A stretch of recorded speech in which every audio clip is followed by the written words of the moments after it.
that's true. Naked Palpatine. Oh, you pick that one. Fresh out of the clone tank, nude Palpatine is my Well, that's the first thing I think of when you say Dark Empire Palpatine.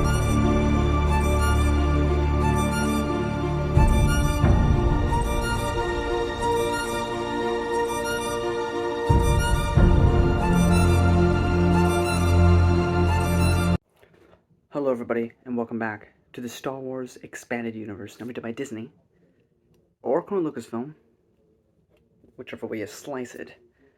Legends. Today, I have for you, the 7th book in the New Jedi Order series, the first of a duology written by Greg Keyes, Edge of Victory 1, Conquest. Now here's the American art, clearly not as beautiful as the art as was this thumbnail, because the Japanese art is just better in every way. In fact, the only thing I hate about the Denningverse is the fact that after Dark Nest, it stops. This is amazing. It's up there. In terms of, Trader's my favorite book of all time, the Expanded Universe, but in terms of just ranking the New Jedi Order books, this duology might take second place, along with Final Prophecy, which is also written by Greg Keyes. Greg Keyes, he just, it's not the same, but this gives off a similar feel to a Stover novel. And the fact that he has like sections of the book, like section 1, section 2, section 3. Even though the book's rather short, it's only 292 pages. But you know, it gives off a very Stover sort of feel, I guess I should say. I don't know if that makes sense. But it's written superbly. It's one of the books that has me the most invested in this series. Sorry, I have a lot to kind of... I have felt, going through this series, that after the first duology by James Luceno, I was already starting to feel a little tired of the Vong, not gonna lie. Not of the conflict of the story as a whole, but they were starting to bore me. And then this book happens. And then it's great again, because this really focuses on the shamed ones, which we really haven't got to know anything about. And there's still more stuff to learn about them. We'll learn about them more in the Force Heretic trilogy and everything, which is a mixed bag, but we get to learn more about them here.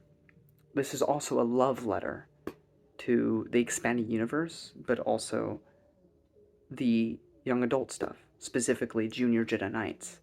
Like, Greg Keyes did his homework. You can tell, and it's amazing for it. If you couldn't tell by the cover art, this book primarily focuses on Anakin Solo. The other characters there, like Jason and Jaina and Luke and Borsk Vela, Han and Leia are kind of not here right now, unless you read the short story Recovery, then you would have seen them. But they're not really in the picture right now. It's primarily about Anakin and Tahiri. And Tahiri is from Junior Jedi Knights. She was the human raised by sand people, the one who never wears shoes. And she goes through one of the most phenomenal arcs throughout this entire story. And I'm not even going to get into stuff post this. People get upset about it, but I already loved her in Junior Jedi Knights. I thought she was really fun and sweet and funny. But this made me love her, undoubtedly. Fall in love with her and Anakin's relationship. And there's still more of this to be done in the second book. But along with that, basically the Peace Brigaders, the humans and other species that are just trying to survive the Vong and believe the Vong when they say that they will leave them alone if they just help them capture Jedi, because, you know, Tez Vong Law is all upset about Jason Solo, you know, so everybody wants Jedi right now, so they try to go to Yavin 4, where all the students are, to try to capture them.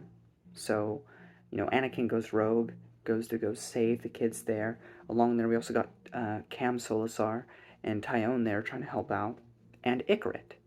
And again, Ikarit's the little bunny master from Junior Jedi Knights, which is great to see him again. And along with that, we have Luke trying to make appeal to Borsk Fela and the Senate, and they're just not listening. And you have Talon Card there also trying to get the kids out.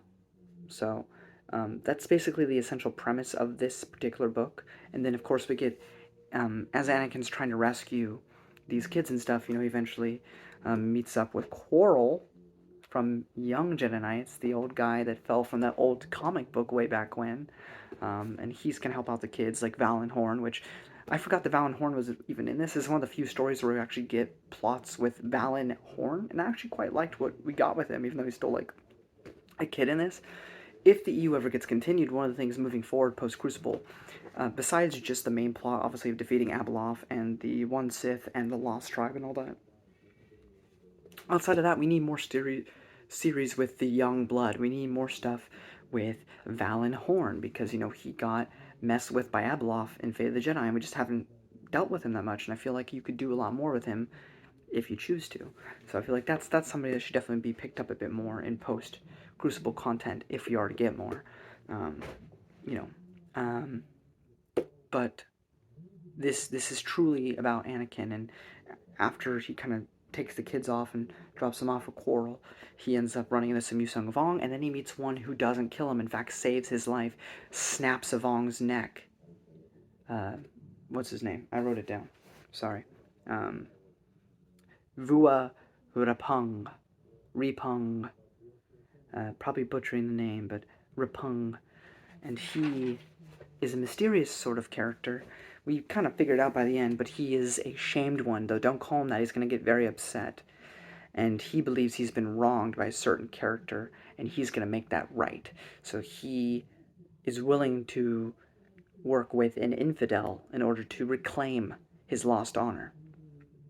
Along the way, though, Tahiri also gets kidnapped, and she is, I don't know if experimented on is the right word, but she is heavily messed with by the Vong Shapers, and this will be a huge arc for her moving forward, but this is definitely one of the most traumatizing things that a 16-year-old or 15-year-old or whatever could ever go through. However old she's supposed to be right now, it's nothing that a child her age should have to go through. So that's a lot for her to deal with, and she'll deal with more moving forward.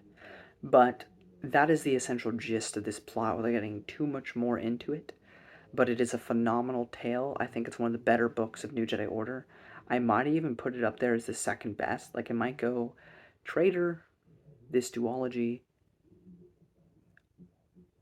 the duology by Stackpole, Vector Prime, Final Prophecy, the Lucino books, the Alston books, the Elaine Cunningham book, Balance Point, and whatever I'm saying here, and obviously the Unifying Force would be above, I guess, the previous duology by Lucino, and then of course you have the Force Heretic trilogy at the very bottom of the list of New Jedi Order. Doesn't mean it's bad. It's a very mixed bag, but Force Heretic is definitely at the very bottom of the totem pool. Like, I understand if people just didn't want to read Star Wars anymore because of those books. But there's a lot of good stuff in there. You just have to sit through a lot of garbage to get there. But we're not at that story yet, so we won't get into that. But this is an absolutely phenomenal ride. And if you feel like you're getting kind of burnt out by the Vong already, by the time of Balance Point, power through and read this one. I think this will reinvigorate you to keep going, because it is truly one of the best books in this entire series. So do I recommend it? Hell yes. Greg Keyes, this man is a phenomenal writer. I need to read more of his stuff, just like I'm going to read more of Stover's stuff, because that's how much I enjoyed reading it. That's how much I enjoyed it. Like, I'm going to read Stover's other works, apart from Star Wars. And same with Greg Keyes. He's one of the few authors I can say I would do that. James Lucino, I love his connections. I love how he does all that. But I can't say for sure if I would read any of his stories outside of Star Wars. That's just me. But yeah, absolutely, absolutely, positively great, great, great. Do read it. Doesn't get enough of my approval. Yes, yes, yes, yes, yes. Now I'm getting into spoilers. If you don't want spoilers, leave. That's your only warning. You're still here, then you either have read this series before or you just don't care. Either way, I'm getting into it. So that's your warning. So don't tell me that I'm a bad guy, because I warned you. I don't have too many stuff to say here, but Kip's always right. I need to go over this and actually read it to like upload to the channels. It's like a little excerpt blurb. But Kip's talking about like, yeah, I get it, Luke, you're afraid of turning us all into little Vaders, but now's the time to act. You know, we need to act. Now I mean, the book kind of frames him in a bad light, but I feel like that's just because a bunch of these authors are biased. But he's clearly right. Like, he's saying a little more harshly than maybe I would put it, but he's got the right idea. They need to go on the offensive. They are heading toward the core. They're not stopping. They tried the diplomatic route with Elagos, and look what happened. Stuff's not changing. It's only getting worse. They need to act. In fact, it takes Star by Troy Denning and the ending of that story for Luke to basically be almost on the same page as Kip. So, Kip's always right. Hashtag Team Kip. And he's always right, and I love Kip.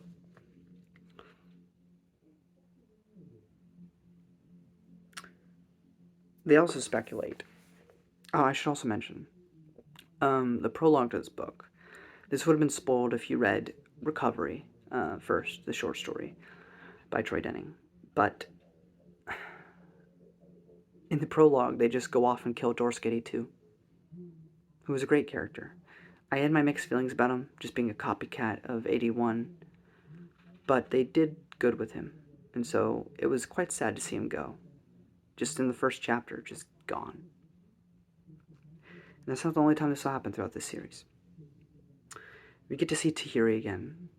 I can't tell you the feeling. You know, this is what I wish Vector Prime did, because this is why Jason's so tonally inconsistent. And people can say that it's consistent in Young Jedi Knights. It's not. They retconned it. I read the sentences within this series where they say so.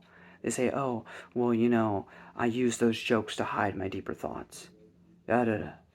Da-da-da. That's a retcon, because that wasn't a thing in the book.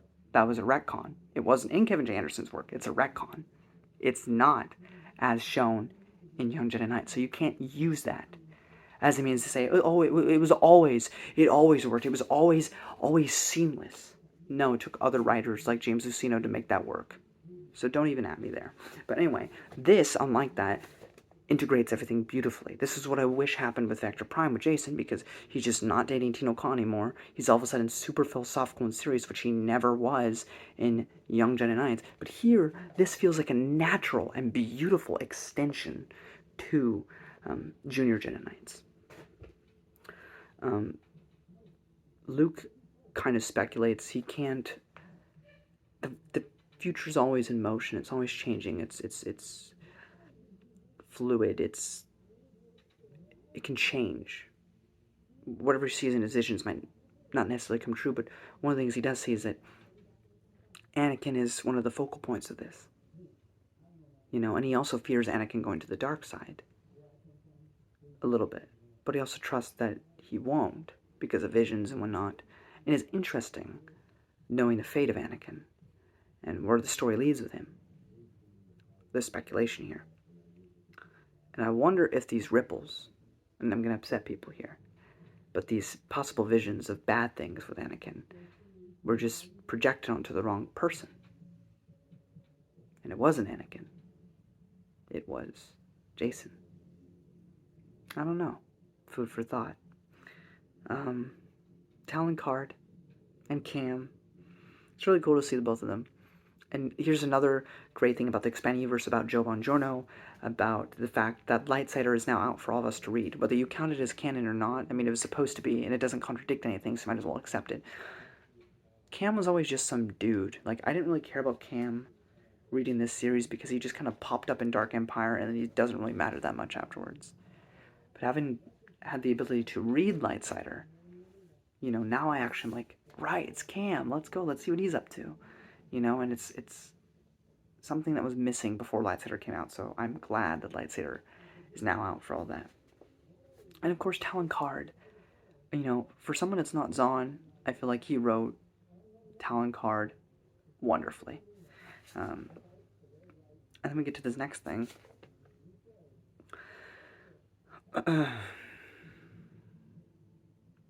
We get reintroduced to Ikarit. Haven't really seen him since Junior Jedi Knights. And does a couple Yoda wisdoms. And then he gets shot down. Shot like 3 times, I think. By the Peace Brigade. So, rip and dip, Ikarit, and anybody who grew up reading those. Dang, I'm getting teary just thinking about it. I love Ikarit, man. It was great. And I have a note about Valen Horn, but I already kind of addressed that earlier in my non-spoiler section. But Anakin's development is phenomenal. This, Stackpole started doing this, where the decision was kind of changed midway through writing his book that Anakin was going to be the one to die instead of Jason because of Lucas's will, which Matt Wilkins has said this before, but I'll reiterate it for any new fans out there, to any people who are trying to discredit the expanded universe. It's all fan fiction. It never mattered, but George issued that Anakin had to die so there would be no confusion. Why would there be confusion? There's all these books coming out. None of them count. None of them matter. They're all non-canon. They're all fan fiction. So who cares what it says in there? Because it doesn't affect his actual movies. Except that it's all one continuity. Even if George didn't think so, he intended it to be one continuity for us, for you, the fans. So to make sure, as he knew we'd be reading the books and watching his prequels, that there'd be no confusion, he asked that Anakin would be the one instead of Jason. So, Stackpole starts kind of building his character, making him more of a interesting guy. And James Luceno kind of just branches off the same thing and continues that trajectory with his character. But I don't feel like, because I loved Anakin from Junior Jedi Knights, and I liked what they were doing with Anakin in these books, but I did not truly feel it in the heart, in the soul, these characters, and seeing them back together only until this book did I finally go like, yes, Anakin, to Hiri, and the emotions that come with those characters. Did not feel that till I got here. And this is even on my first run of reading this. I remember this. It was like that. So, I love his development. He talks way much more in this than he usually does. He's the introvert. He in Junior Jedi Knights would always be kind of quiet. Tahiri wouldn't shut up, but it was okay because, I can relate to this. Even though it seems like I talk like a whole lot, I prefer to listen. So, and that's kind of how Anakin is too.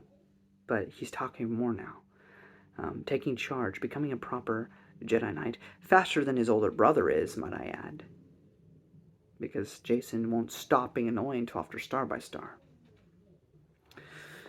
And I already mentioned Quarrel, so I'm not going to mention him again, but it was really cool that he was there.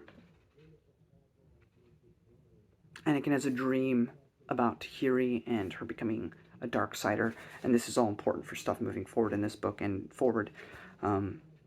And then we have Luke trying to make an appeal to the Senate, to Boris Fela, about helping let the kids go. Helping them escape. And I was thinking about it while reading it. With everything we know about Boris Fela, and where he ends up, he's a dick. There's no ifs, ands, or whats about it, but I don't think he is inherently malicious. As to say, much of a dick as he is, as much as he purposely tries to go against our main characters and is the ultimate love-to-hate character, nothing he says I think he doesn't mean. I think he truly believes that the Jedi are these untrustworthy rogues. Because, look, time and time again, no matter how slimy or icky he was being in terms of political maneuvering, because he is a politician first and foremost, it still is a thing of they went against him on several occasions. So he has a personal grudge there, but also they just don't follow the rules a lot of the time. I truly believe that he is very antagonistic, and he probably gets some pleasure out of it because of how much he hates them, but it is not purely hatred for the way he acts, and it is a rational, actual, sort of, because the arguments he brings, some of them are very valid, and I don't think, again, this is maybe just me being an EU writer, I don't think that Borsfela is inherently evil or anything. I think he's just a career politician, and he thinks he knows best, but he doesn't. But I don't think he truly means to cause the Jedi harm necessarily. I mean, he won't care if anything necessarily happens to them, but he would never...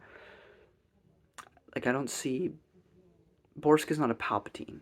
He doesn't really lie through his teeth. He might, over-exaggerate or flatter, or withhold things. But usually when he talks to you, he's pretty straightforward. He's not like Palpatine. He's not very good at, 4D chess with everyone. He is relatively honest when he talks about stuff, about how he feels about it and everything. He's fairly honest. So I think Borsk is a flawed, sentient being that might mean good in his own head, but causes more harm than good. But that's just something I picked up here with him. We get introduced to Nenyim and Kazwad, her master, and they are shapers. And they end up getting, Tahiri and experimenting on her and changing her memories to make her believe that she was always a Vong and that she was actually experimented on by the Jedi. And this messes with Tahiri greatly, and this is not the end of that arc for her. But reading those sections, even though it was not it wasn't bloody or graphic or anything, but it was hard to read those sections. She was being not violated in the body, but in the mind. They were altering her memories. It was quite uncomfortable to read. And then we have near the end, where Tahiri slices off Kazwad's freaking head, and it was a glorious scene. I really enjoyed it.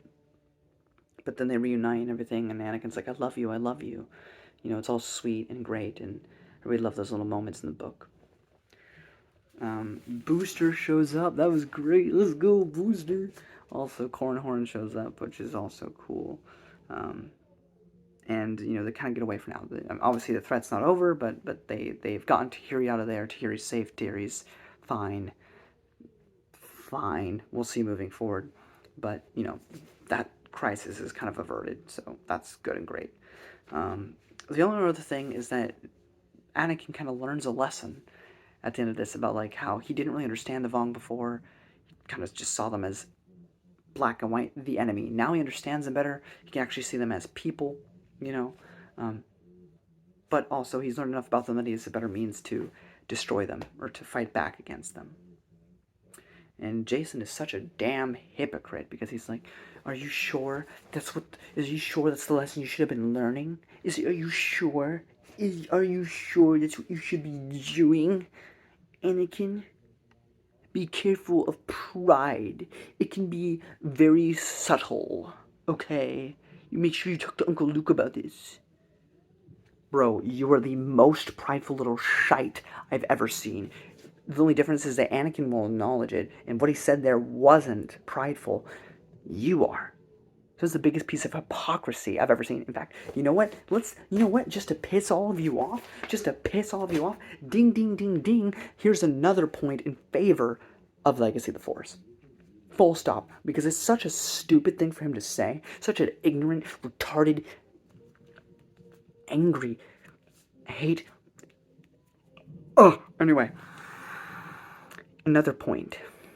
He does not realize his own arrogance when he says that to Anakin. So, that's going to be another point in my favor. F all of you. I'm right. You're wrong. Go cry about it. And that's where I'll leave it, because it really pissed me off. But, there's a sweet little moment between Anakin and Tahiri at the end, and we'll see more of them moving forward in the next book, which I'm looking really forward to, because it's great tease, and I remembered how much I loved this book. It's phenomenal. I love this book. I love this series. It has its highs and lows. It is 19 books. Not all of them are going to be super stellar, but this is one of the reasons I remembered telling people, because I feel like I've given people this unrealistic high expectation that this is the gospel, of Star Wars, and it is, but not all of it is equal. But when I read books like this, when I think about Star by Star, when I think about Traitor, when I think about Unifying Force, these, Vector Prime, these are the reasons I say this is the sequel you deserved, that you should have gotten. This is what I've been talking about. This is what I mean by the peak of Star Wars. This is it. This and other books in here. This isn't the only one. But this is one of the reasons why I say this is the sequel we needed. Why this is the end game of the expanded universe. And as much, I love Supernatural Encounters, which you should all read, by the way. Top 3. But, sometimes you just want a nice, actual story with character development and progression and digression or whatever it is. And, just so long as you emotionally feel something.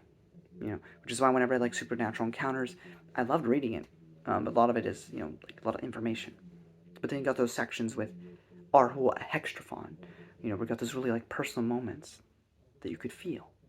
It's ultimately what Star Wars is about, right? It's not true sci-fi. It's not about the deep philosophical implications of something or another. Go read Dune for that.